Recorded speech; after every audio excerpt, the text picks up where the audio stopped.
well, I have a TBR source for you, which I never do because I'm a mood reader and I have ADHD and I'm a mess and just in general don't follow TBR as well. But there's stuff that I'm doing this upcoming month that I just wanted to record, even just to let y'all know some fun things that you can participate in. So basically, the two things are like the ACE race and then reading some books for Latinx Heritage Month. So, oh, and catching up on some books that I should have read already. I'm first going to try to catch up on as many of the Rick Riordan Presents books as I can because I was supposed to have read them all by 6 days from now, and I have 6 books left. So I'm gonna try to read as many of those as I can before it finishes and before like we do maybe like an end live show, or just try to read some of them while I'm still kind of have really good motivation to read them and don't get distracted by other things. Currently, I'm in the middle of Dragon Pearl by Yoon-Ha Lee and also Arusha and the Tree of Wishes by Roshni Jakshi. That poor book, the Aru, has been in my currently reading for about a month now because I'm reading it in print and I have no focus for print books right now, and it's a problem, and it means that a lot of my plans this month are gonna be fucked, but that's fine. But other books that I haven't read yet, not counting second books in series that I haven't gotten to because we don't got time. Those are Race to the Sun by Rebecca Roanhorse, Tristan Strong Punches a Hole in the Sky by Kwame Mbalia, Sal and Gabby Break the Universe by Carlos Hernandez. It's right there, but I'm literally too lazy to reach for it, which I started and I got like 40 pages in and I was enjoying it, and then I got distracted. And Paulo Santiago and the River of Tears by Taylor K. Mayhaw. I'm confident that I can get Dragon Pearl and Race to the Sun and Aru done because I'm halfway through Aru and I have those other two on audiobook so I can listen to them at work and stuff, but I have no confidence in the other ones and I feel bad because I want to read them all. Now, on to the ACE race. If you don't know what this is, it's a readathon that's going on in all of October. It's a good spooky season, and it's just a readathon to read books with asexual protagonists and main characters and just fucking it up with our ace spec beauties. Jax, you don't need attention every moment. You don't. Like, I know you believe you do, but you don't. This readathon works a little differently than some readathons that just have like 5 prompts and you have to fill those prompts. This one has 9 prompts that are set up in 3 categories, which are rep, genre, and voices. Basically, for each prompt you get a point, and when you get 3 points, you get the bronze. When you get 6, you get silver. 9 is gold. You can also combo prompts in different categories. So for example, if you got a book that had one of the voice category, one of the rep category, and one of the genre category, and had all those in one book, that's 3 points. The prompts in rep, there's aromantic, demi or gray sexual, and bi or pan romantic asexual. Genre is sci-fi, middle grade, YA contemporary, and then voices is a trans and or non-binary author, a black author, and a disabled author. So my picks, I managed to get all 9 points theoretically, like with this setup, out of 4 books. Iconique. Anyway, so the first book for this is Rick by Alex Gino. This works for aromantic, middle grade, and trans/non-binary author. I literally don't know anything about this except that it's about an aro ace young boy, I think, and that's all I know.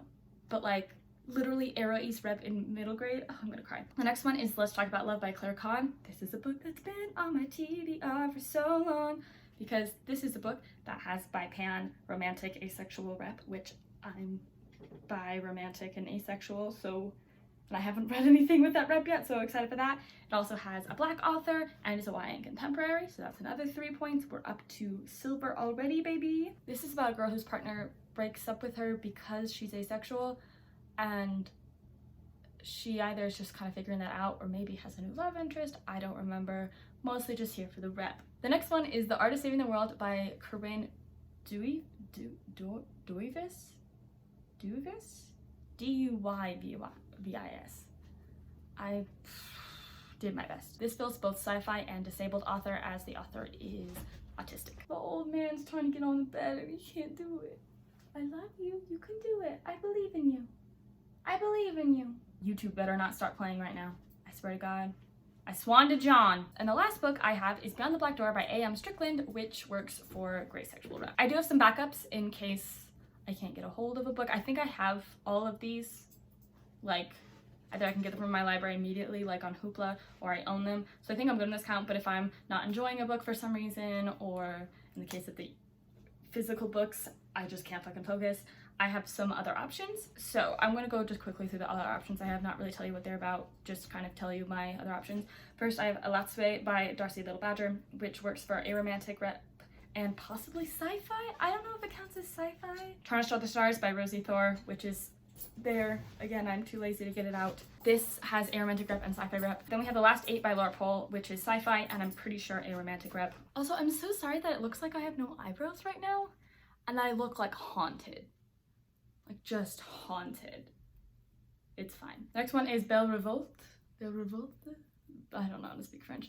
By Laura Pohl. This has bi/pan romantic. I don't remember which one. And this is the one in the prompts, but it's also historical, which I haven't seen much ace historical stuff floating around, so that's awesome.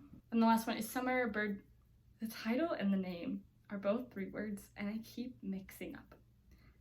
This one is Summer Bird Blue by Akemi Dawn Bowman. I did it. Which counts for both aromantic and contemporary. So anyway, those are the books, but I really want to plug that you go follow the Ace Readathon Twitter. It's at Ace Readathon. They have not only more info and answers to questions you might have, but they also have a whole Google Doc that has a bunch of Ace books, and it tells you all of the stuff that it counts for. They also have a Discord server where you can go and talk to people, get recs, talk with other Ace spec people, although you don't have to be Ace to join the thing, you can just join to vibe and have friends and all that stuff. Also follow the hosts, who are all great. Their Twitter handles are illustrativepp, sorry, I'm a 13-year-old boy, at Rose Corner, at The World of Read 1, and at Lillian Literacy. I'll put all the links to the Ace Brace and their links and stuff in the description. And then it's also Latinx Heritage Month. It started on, I think, the 15th of September. So I'm a little late with a TBR for it. I have gotten 1 book read for it so far. I read The Poet X by Elizabeth Acevedo, which has a Dominican MC. I really liked it. I'll talk about it at some point. I don't have a big TBR for this because, as you can see from all the other stuff I'm trying to read in like the next month or so, I'm fucked. So I didn't want to put too much on myself and overwhelm myself and not enjoy the books, but I do have a few that I'm really excited about. I do have Sal and Gabby on my list already for Rick Riordan Presents. Also, y'all fucking tear me down. Just tear me to pieces if I do not read Cemetery Boys by Ian Thomas this month. I literally had the arc and I have not fucking read it yet, but my dad is coming tomorrow to bring me license plates for my car. And he's bringing the book, and he may or not be bringing it because I may have pre-ordered it to arrive at a local bookstore where my parents live, thinking I'd be living there, and then like 2 weeks after I pre-ordered it said, nah, I'm gonna live in a different state. Bye. But that's coming, and I'm gonna fucking read it because I'm so excited. And that one is basically about a trans gay boy who wants to prove to his family that he's a brujo, so he tries to summon some ghost and accidentally gets a different ghost who's a cutie. Gay angst ensue. I'm also interested in reading Untamed Shore by Sylvia Moreno Garcia. I know nothing about this except it's supposedly spooky, which like that and Summer Day Bros have some really good Halloween vibes from what I know, so I'm very excited about that. I wish that I had room to read a bunch of spooky books this month, but I've already filled up all my space. So I'll just have to cling on to the spooky vibes some other time. Like I was originally going to try to read Gideon the Ninth this month, but that will only happen if an absolute motherfucking miracle happens. So anyway, yeah, that's all that I want to read this month. I say that as if I don't have fucking so many books that I'm planning on reading this month when I have not been reading much, even when it's audiobooks. Not that I have not been consuming a lot of content lately. I've just been consuming podcasts, like my life fucking depends on it, but that is for another video because y'all, your bitch is a hyper-focused on the McElroys. It is a problem, but also I love it so much. If you talk to me about Taz, or Bim Bam, or Sawbones, or Wonderful, I will fucking cry and love you forever. Sorry, I have a fidget toy in my hand. Give it to me. I wanted to do in conclusion, what's up everybody? I think dogs should vote, but no one will get it, so I won't.